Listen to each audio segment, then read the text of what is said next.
नजरीन, PSL के पहले match में मुल्तान सुल्तान्स ने कराची किंग्स को शिकस्त दे दी है और साबित किया है कि वो अभी भी एक चैंपियन है। जबकि दूसरी जानिब कराची किंग्स ने बहुत मायूस किया है अपने फैंस को। पूरे मैच में कहीं पर भी जो कराची किंग्स है वो फाइट करती हुई नजर नहीं आई। आखिर में जाकर मैच थोड़ा स्लो डाउन जरूर हुआ और ऐसा लगा कि कराची किंग्स गलबा पा रही है मैच के ऊपर, लेकिन मैच तो बहुत पहले उनके हाथों से निकल गया था और शुरू से ये लग रहा था जो उन्होंने टारगेट सेट किया था कि मुल्तान सुल्तान इसको इजीली अचीव कर लेंगी इस टारगेट को, और वही हुआ। मुल्तान सुल्तान ने इस मैच को जीत लिया। और समटाइम ऐसा हो जाता है जब किसी मैच के बारे में बहुत ज़्यादा एक्साइटमेंट होती है। कराची किंग्स और मुल्तान सुल्तान के हवाले से ये कहा जा रहा था कि बहुत तगड़ा मुकाबला होगा, बहुत कांटे का मुकाबला होगा, लेकिन ऐसा कुछ नहीं हुआ। जितनी ज़्यादा एक्साइटमेंट थी उतनी ज़्यादा मायूसी देखने को मिली और उतना ही वन साइडेड मैच हुआ। और लेकिन इसके साथ साथ जो हमारी प्रेडिक्शन है पहले मैच की, पहली प्रेडिक्शन, वो सच साबित हुई। सुनिएगा हमने क्या प्रेडिक्ट किया था। मेरी अपनी राय यह है कि आज का जो मैच है वो मुल्तान सुल्तान जीतेगी। तो मुल्तान सुल्तान ने होम ग्राउंड में कराची किंग्स को शिकस्त दी है। और मैं आपको एक और प्रेडिक्शन ये कर दूं कि मुल्तान सुल्तान जिस तरह से फॉर्म में दिखाई दे रही है अगले मरहले तक ज़रूर क्वालिफाई करेगी मुल्तान सुल्तान। और दोबारा से चैंपियन बनना या न बनना वो तो अलग बात है। हालांकि मोहम्मद रिजवान कह चुके हैं कि तारीख में पहली बार मुल्तान सुल्तान ही ट्रॉफी को डिफेंड करेंगे। लेकिन बहरहाल जो परफॉर्मेंस उन्होंने दिखाई है, एक बात तो तय है कि अगले मरहले में सुल्तान जो है वो ज़रूर क्वालिफाई करेंगे। थोड़ा सा बात अगर कर लें रीजंस की कि कराची किंग्स क्यों हारा है, तो सबसे पहले कुछ प्लेयर्स का जो है वो अपसेट हुआ। कराची किंग्स को मैच शुरू होने से पहले ही इमाद वसीम जो है कोरोना में मुब्तला हो गए, आमिर को इंजरी हो गई और आने वाले जो एक दो मैचेस हैं उसके लिए भी अवेलेबल नहीं होंगे मोहम्मद आमिर। और इसके अलावा जॉर्डन अभी तक अवेलेबल नहीं है कराची किंग्स को, क्योंकि उनकी वेस्ट इंडीज़ के साथ सीरीज़ जारी है। तो मुमकिन है कि वो अगला जो मैच होगा कराची किंग्स का उसके लिए अवेलेबल होंगे। तो ये तीन जो है उनके की प्लेयर थे कराची के, जो कि उनके लिए अवेलेबल नहीं थे। लेकिन अगर आमिर की अगर बात करें या जॉर्डन की बात करें, तो अगर आमिर स्ट्राइक बॉलर हैं तो ऐसा नहीं था कि कोई 170 रन इन्होंने बना लिए थे जो कि बाद में जो है वो चेज हो गए। स्कोर का जो टारगेट है वही बहुत थोड़ा था। यानी जो असल गलती हुई है या जो बैड परफॉर्मेंस दी गई है वो बैट्समैन की जानिब से दी गई है।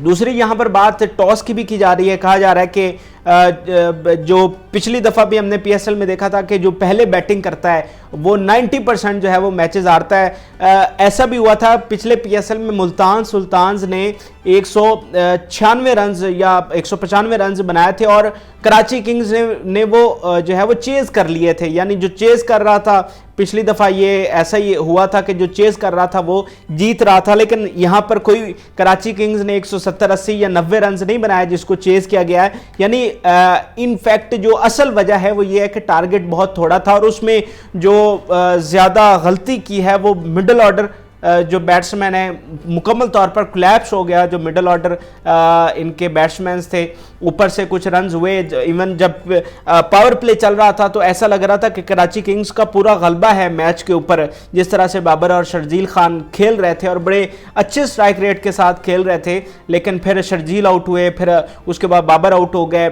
जो क्लार्क ने 26 रन बनाए, लेकिन उसके बाद कोई अच्छी परफॉर्मेंस नहीं दे सका। टॉप ऑर्डर में भी कोई लंबी इनिंग नहीं खेल सका। जैसे कि शर्जील या बाबर को जिम्मेदारी लेनी चाहिए थी कि अगर उनके नीचे कोई ऐसे बैट्समैन मौजूद नहीं है तो उन्हें इस हवाले से सोचना चाहिए था।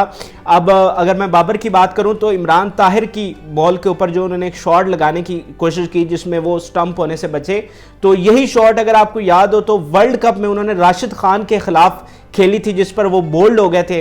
और बाद में उन्होंने अपने इंटरव्यू में कहा था कि शुएब भाई ने मुझे मना किया था ये शॉट खेलने से, लेकिन मैं फिर भी खेल गया और उसके ऊपर मैं बोल्ड हो गया। तो वही शॉट उन्होंने इमरान ताहिर के खिलाफ खेलने की कोशिश की और जिस पर वो बाद में कैच आउट हुए, वो भी किसी किस्म की गैर जिम्मेदाराना शॉट थी। तो बाबर को चाहिए था कि ज़रा तहम्मुल के साथ खेलते, इनिंग्स को लंबा लेकर चलते, क्योंकि उन्हें पता था कि नीचे कोई ऐसा बैट्समैन मौजूद नहीं है। तो एक लंबी इनिंग अगर खेलते, और जैसे कि आप एंड पर देखें कि स्कोर जिस तरह से स्लो डाउन हुआ, अगर 30-40 रन और ऐड हो जाते तो मुल्तान सुल्तान के लिए एक मुश्किल हो सकती थी, लेकिन ऐसा नहीं हुआ। बहरहाल मुल्तान ने ये मैच जीता है और बड़ी ज़बरदस्त परफॉर्मेंस के साथ जीता है। कहीं पर कोई कांटे का मुकाबला नजर नहीं आया, कहीं पर हेड टू हेड दोनों टीमें हमें नजर नहीं आई, कोई टक्कर का मुकाबला नहीं हुआ। वन साइडेड मैच था जिसे जीता है मुल्तान सुल्तान्स ने। उनके बॉलर ने बड़ी जबरदस्त परफॉर्मेंस दिया और पहले मैच में हमारे स्टार बैट्समैन मोहम्मद रिजवान ने जो है वो 50 किया। आपने देखा पूरे मैच में जिस तरह वो लेकर चले हैं और तहम्मुल के साथ खेले हैं। अगर दूसरी तरफ बाबर भी ऐसी जिम्मेदारी लेते तो शायद नतीजा कुछ और होता। बहरहाल ये आज के मैच का रिजल्ट था। कल की भी अगर आपको थोड़ा सा बता दूं तो क्वेटा और पेशावर ज़ल्मी आमने सामने होंगे, लेकिन पेशावर ज़ल्मी के जो कप्तान हैं वहाब रियाज वो कोरोना में मुब्तला हैं और पेशावर ज़ल्मी ने ये कंफर्म किया है कि वो अवेलेबल नहीं होंगे कल के मैच के लिए और शुएब मलिक जो हैं वो कप्तानी करेंगे। लेकिन इससे अगला जो मैच होगा पेशावर का उसमें अवेलेबल होंगे वहाब रियाज। जो हैदर अली हैं वो भी कोरोना में मुब्तला हो गए थे, लेकिन आइसोलेशन का प्रोसेस करने के बाद उनका जो टेस्ट है वो नेगेटिव आया है और अब वो अवेलेबल हैं। प्रैक्टिस सेशन भी उन्होंने किया, तो कल के मैच के लिए वो अवेलेबल होंगे। लेकिन जो कप्तानी करेंगे वो शुएब मलिक करेंगे। दूसरी जानिब क्वेटा को बड़ा अपसेट ये हुआ है कि शाहिद अफरीदी उनके लिए अवेलेबल नहीं है।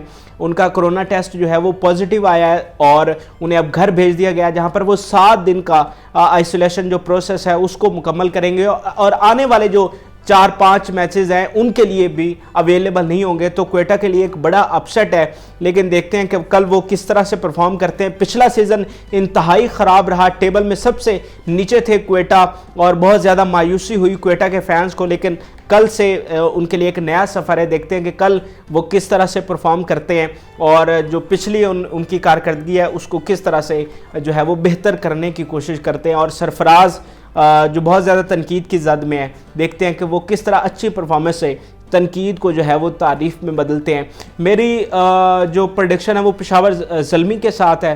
आप कमेंट सेक्शन में ज़रूर शेयर करें कि कल का मैच कौन जीतेगा।